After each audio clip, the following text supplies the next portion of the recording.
est née cette session de rentrée qu'on intitule Les Trois Sagesses.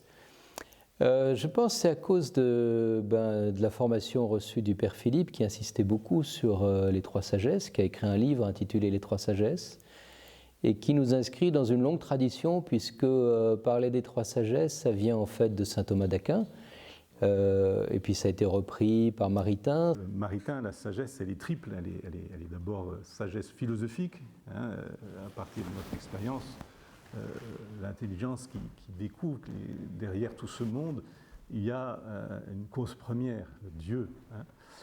Sagesse théologique, hein, sagesse cette connaissance que nous avons à partir de la révélation. Dieu se révèle à nous, quelle joie, quel don immense, et qui s'adresse non seulement à notre cœur, mais à notre intelligence, hein, qui appelle l'effort, la coopération de notre intelligence. Et puis, troisième, ultimement, qui est vraiment la sagesse vers laquelle tend le chrétien, c'est la sagesse mystique, hein, qui relève du don de sagesse. Le pape Jean-Paul II lui-même, au numéro 44 de son encyclique, parle des trois sagesses.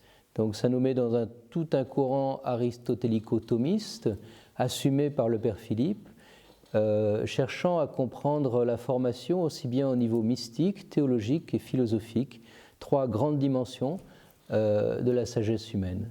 Le sage, je dirais philosophe, eh bien, a ce désir de connaître davantage Dieu, de cette manière qu'il lui parle.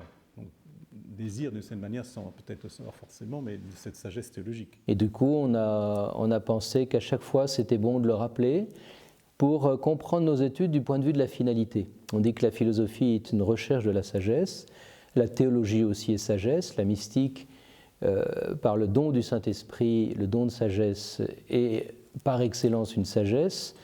Et donc ça fait un point commun entre ces trois sagesses, malgré leur distinction, elles portent tous sur l'être premier, dont la connaissance nous rend sages.